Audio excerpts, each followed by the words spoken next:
Well, hello, my friends, and where you at? It is the end of week number 1 of our NFL team previews here on bet.nola.com, powered by the Dattitude Podcast. I am Jim Derry, your host of this show and so many others. We're having so much fun. We're up to the team that it seems like every sports bettor on the planet loves to hate, and that's the Tennessee Titans. They finally got it right last year. They've been saying how bad they've been how bad they are for the last, I don't know, seems like forever, 4 or 5 years. They won the division 2 years in a row, and finally looked like they were going to win it again. Jim Derry had that ticket. I was ready to cash it, and wasn't meant to be. They went on a long losing streak. Jacksonville Jaguars went on a long winning streak. So who's going to win it this year? We got a lot to get into because the Titans, unlike their counterparts, the Jaguars, as you see right there, have added a whole bunch. I couldn't even kind of fit all the people they added. It's time to get to the Titans right here on Dattitude.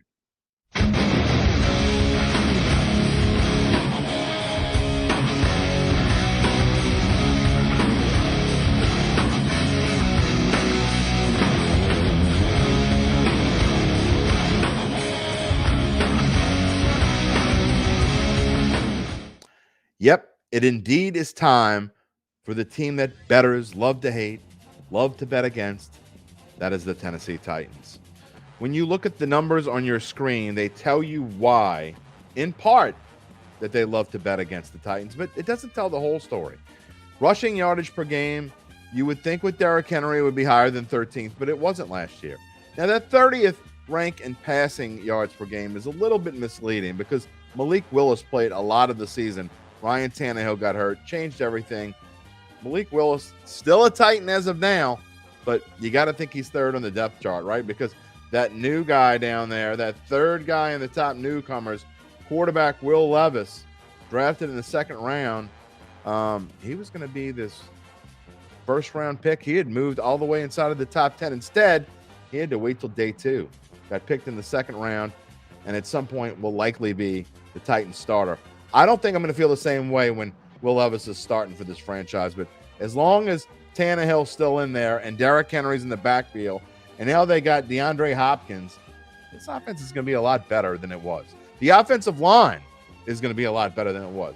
Andre Dillard, coming over from the Philadelphia Eagles, signing a 3-year, $29 million contract. They also picked in the first round, the 11th pick overall from Northwestern, Peter Skoronski, who's going to play guard. It was a tackle in college, is going to play guard. This line is going to be better. It was one of the worst in football, if not the worst in football last year. Hence, you see the 13th ranked rushing yardage per game. If you can't get Derrick Henry going, you probably can't get anybody going. I think that's going to get better this year. You look at the defensive side of the football. It couldn't have been more polarizing. 32nd against the pass. And in case you can't do math and can't figure it out, that's worst. Worst in the league against the pass, and number 1 against the rush. You can figure out that means best, right? Best against the run, worst against the pass, total of 23rd in the league in defense. That has got to change. That has got to change. They lose DeMarcus Walker, so that doesn't help. They lose Bud Dupree. That doesn't help. But they do sign Arden Key, and they sign him from their rivals, the Jacksonville Jaguars. They also bring over linebacker Azeez Al-Shahir from San Francisco and a few other players.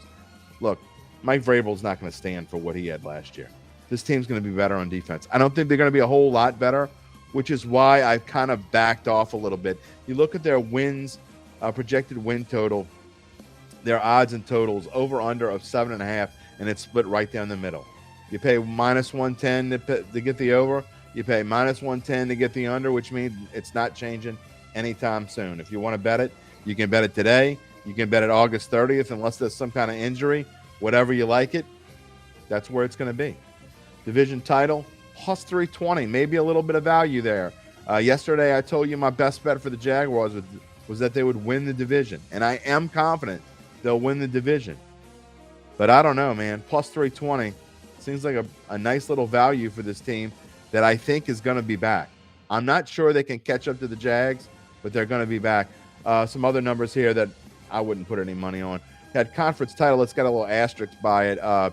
plus 5,500. The reason why it's got an asterisk, that is my only number on here that is not from Caesars Sportsbook. I had to get that from DraftKings. Caesars Sportsbook took all the numbers off the board for the conference title when Joe Burrow was hurt and carted off the field. So that will be back, I'm sure, very soon, especially since it's only a calf injury. We'll be getting to the Cincinnati Bengals in a few weeks. We still got a little bit of time to go. But either way, I wouldn't put it. I don't think this team is strong enough to win the conference title. They couldn't win it when they were the number one seed a couple years ago at 12-5. I don't think they're going to come off of a 7-10 season. I don't think their O-line is going to be that much better, and I certainly don't think their defense is going to be that much improved to be able to win the conference or win the Super Bowl. So I would stay away from that. Again, Mike Vrabel, before we get to our predictions, I'm a huge Mike Vrabel fan. In fact, I think that's why I like this team so much. In his sixth season, is he on the hot seat? Maybe. I mean, if this team doesn't improve, Ryan Tannehill's 35 years old. It's probably going to be time that they start transitioning Will Levis into the fold. Does Derrick Henry stay around when that happens?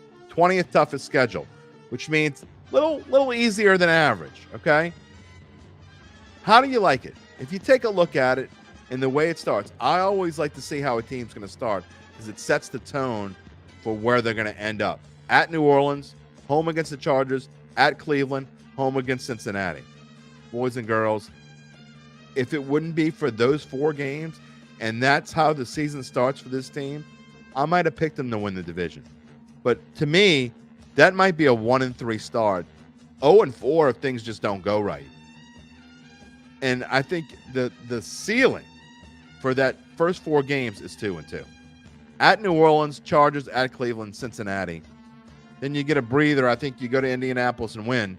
And then they got to go to London to play Baltimore before their bye week. Ooh. I mean, that's realistic 1-5 right there. I don't think they'll start 1-5. I think it'll be more like 2-4, maybe 3-3 if they play really well. But that is not for the 13th easy or the 12th easiest schedule, whatever it is. That is not easy to start at all. Then it gets easier, and I think that's when the Titans start to make a run. Atlanta at home, 3 in a row on the road is tough, but at Pittsburgh, at Tampa Bay, and at Jacksonville. I think they're going to win one against Jacksonville. Just not sure which one. I think it's the first one, actually. I think they're going to win at Jacksonville and lose at home. So I think they go on a mini run. Carolina, they can beat. Indianapolis again at home. At Miami is tough. Houston, Seattle, at Houston. So again, the second half of this schedule, or actually the second 2/3 of this schedule, is much easier than those first 6 games, which I think are brutal. And then they get Jacksonville in that final game. I said it on Thursday. I'm going to say it again. I think that Jacksonville game is going to be for the division title. I think the Jaguars are going to win it. So it's prediction time. We've talked about the odds and the totals. What do I think? Drum roll, please. 9-8. And I think that might be a little bit optimistic. However, I think the best bet for this team, and I am going to play this, the over 7.5 wins. I like it at -110.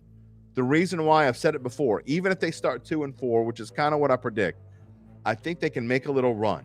I think 8-9 is kind of the floor. 9-8 is what I have them projected, and I don't think 10-7 is out of the question. I could see them and Jacksonville both finishing 10-7, having to go to a second, third, maybe fourth tiebreaker. I think that's how close these teams are. So if you want to, we talked about the value, the plus 325 on the division total. I think there's value there. I just don't think they're quite good enough to catch the Jags, which is why I'm probably not going to bet it there. I think the over is a much better bet for this team. So that's my best bet. That is how we're going to wrap up the AFC South with a prediction of 9-8.